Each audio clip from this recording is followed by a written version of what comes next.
Assalamualaikum warahmatullahi wabarakatuh. Kita akan mulai masuk ke materi perpindahan panas yang merupakan kombinasi antara konduksi dan konveksi.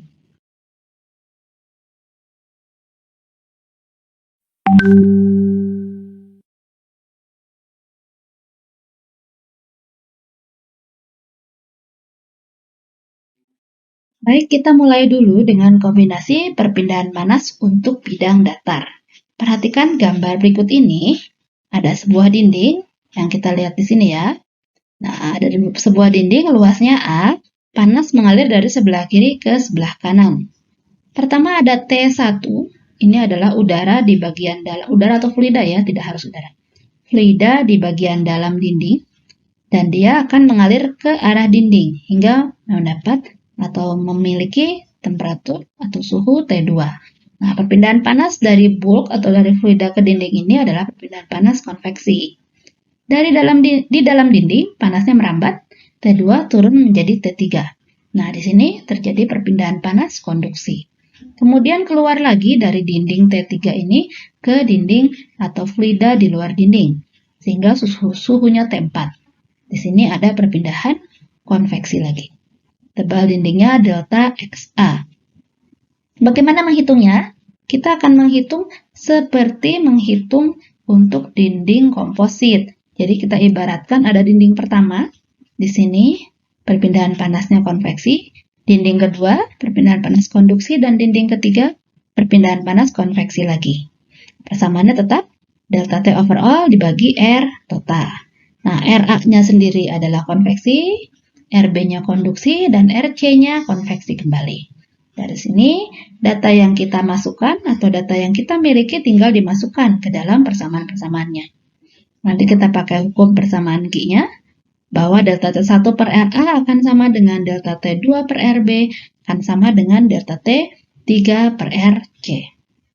Nah, persamaan ini sering dipersingkat juga menjadi U dikali A kali delta T over all. Jadi kalau Anda lihat persamaan ini, delta T-nya kita keluarkan, maka dan A-nya bisa dikeluarkan, kita punya koefisien U. U itu apa? U itu adalah 1 per 1 per HI ditambah delta X per KA ditambah 1 per HO.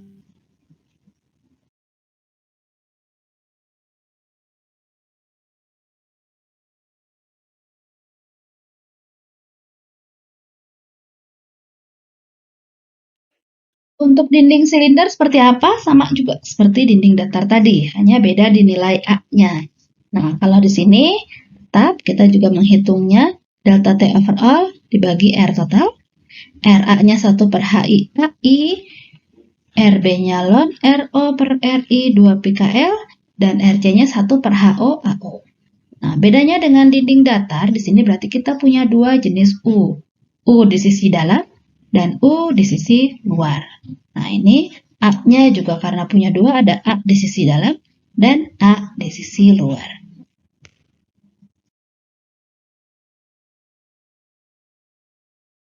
Oke, supaya lebih paham, kita coba contoh soal berikut ini. Ada steam jenuh 267 derajat Fahrenheit mengalir di dalam pipa. Diameter dalam dan diameter luarnya ada. Pipanya dilapisi insulasi setebal 1,5 inci pada dinding luarnya. Berarti kita punya dinding komposit di sini. Koefisien konveksi antara steam dengan pipa sebelah dalam ada. Sedangkan antara dinding insulasi dengan luar ada. Koefisien konduksinya juga diketahui dan temperatur diketahui. Yang dicari adalah panas yang hilang untuk pipa sepanjang 1 feet, dan kemudian coba hitung ulang dengan rumus perpindahan panas overall. Koefisien pindah panas overall itu U tadi. Ya, base-nya luas permukaan dalam, A inside berarti. Jadi di sini kita punya 4 R nantinya. Oke, kita kerjakan sama-sama ya.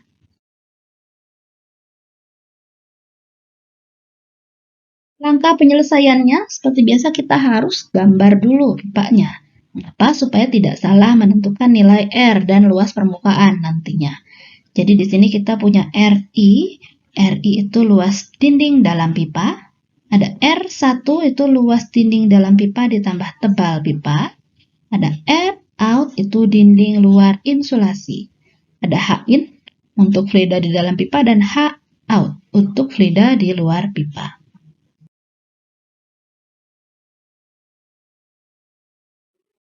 Setelah dapat menentukan nilai R tadi, jari-jari, kita bisa hitung nilai luasnya atau A. Setelah punya A dan R, kita bisa mulai menghitung tahanan untuk perpindahan panas ini.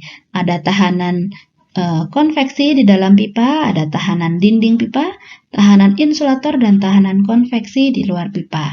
Di sini kita tinggal masukkan angkanya dan bisa memperoleh nilai Q-nya.